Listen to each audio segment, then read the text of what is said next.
Hi friends, I'm Nancy Thompson, an independent Stampin' Up! Demonstrator here in Skaneateles, New York, and today I want to teach you all about bow making. So let's make some bows today.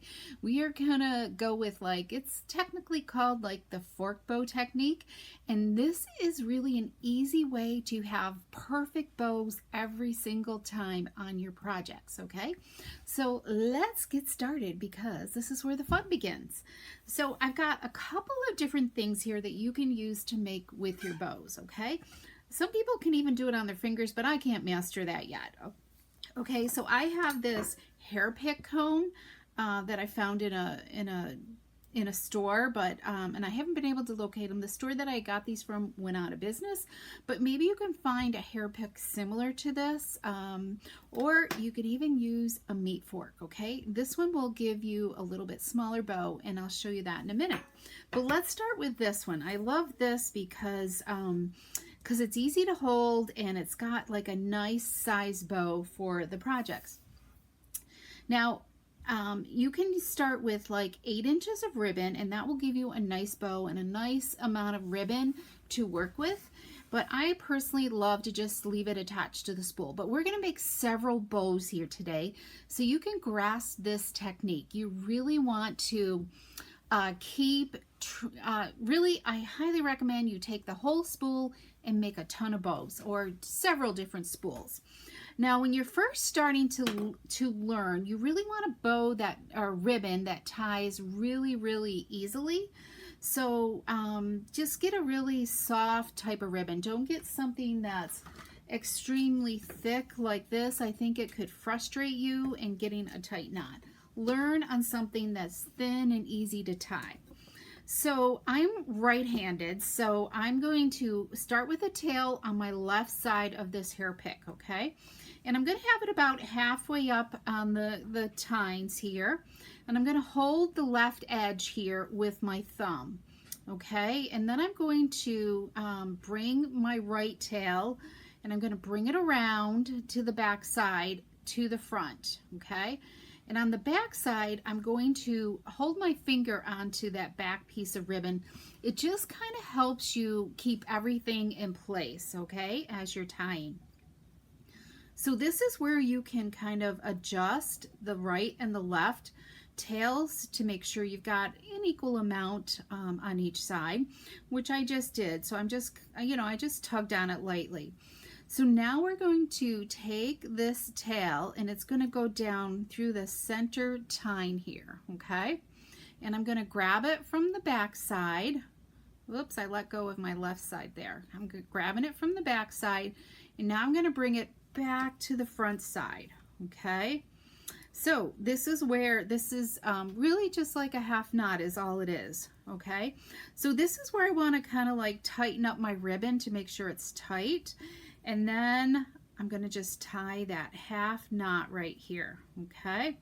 So let's tie a half knot, and before I pull it really, really tight, I want to kind of straighten out my ribbon to make sure, so that way my bow lies nicely, and then just pull and tie it extremely tightly, okay?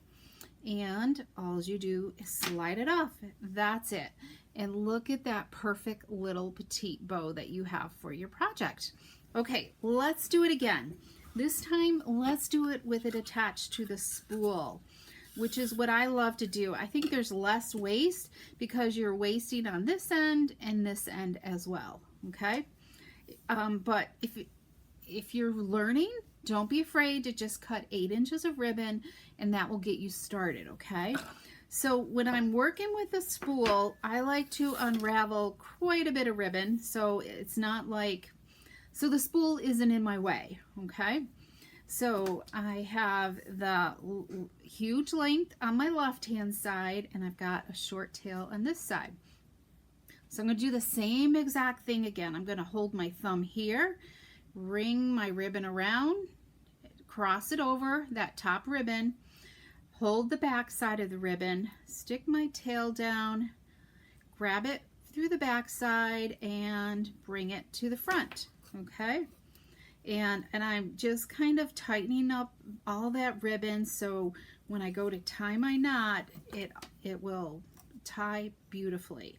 So I'm still twisting my ribbon because I want my ribbon, these tails, to lie flat on my bow, okay? And then just tie. If you have a really thick ribbon, you might want to kind of go like this way and then straight across, okay? So kind of like to the right, to the left, okay? And then pull off your bow. And then I can pretty much guess how short of a tail I want. And then all that really is waste is that side right there. All right, so we've got another gorgeous pretty bow right there. This is the iridescent ribbon. Okay, so let's try a thicker ribbon, okay? So here is this, what is it called? Pecan Pie center striped ribbon. So it's got a lot of heft to it, all right? So let's bring our ribbon around. You can kind of know, and we're going to do the same thing. Bring it around, down through the middle, up through the back side. This is where you really want to take your time and tighten up those loops, okay? The thicker the ribbon, the thicker the knot is going to be. So there's going to be a lot more bulk. So this is where you want to go like up here this way, and then make sure your ribbon your bow stays in the center of whatever you're using. And then I'm going to go this way and then straight across, okay? Because this is a really thick knot, all right? And there we go. We've got another bow. All right. And if you find like this is really loose, you're not tightening up enough before you do that final knot. And you really don't want to pull on the bows like this. You have to, there's a technique and it'll just come undone and you can just make it over again. Okay. You don't want to really pull on this. You want to kind of pull, there's a way to do it. I can't think of it right now until it's loose, but this really isn't loose. Okay.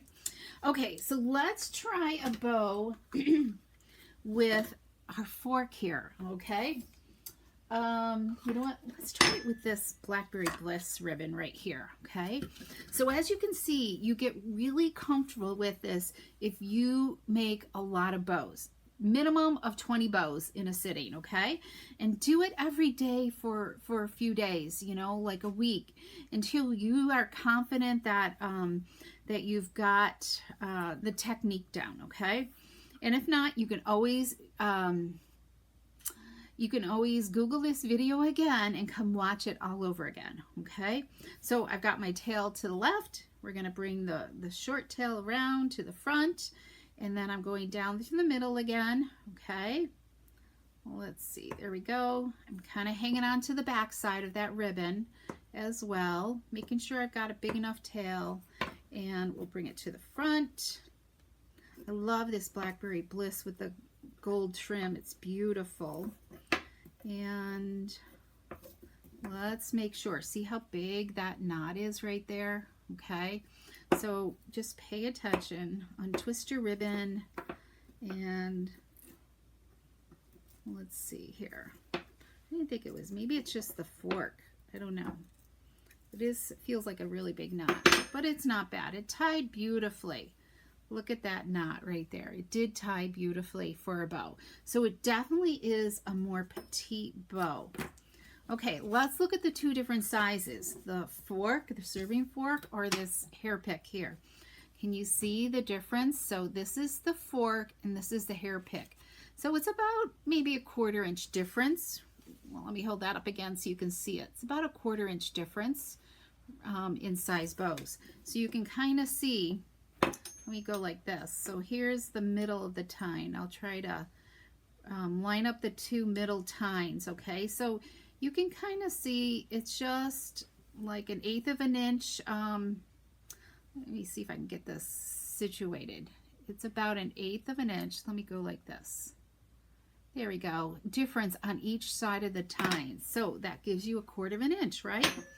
Okay, so I hope, because this is what I love to do. I love to, when you're just have a few minutes.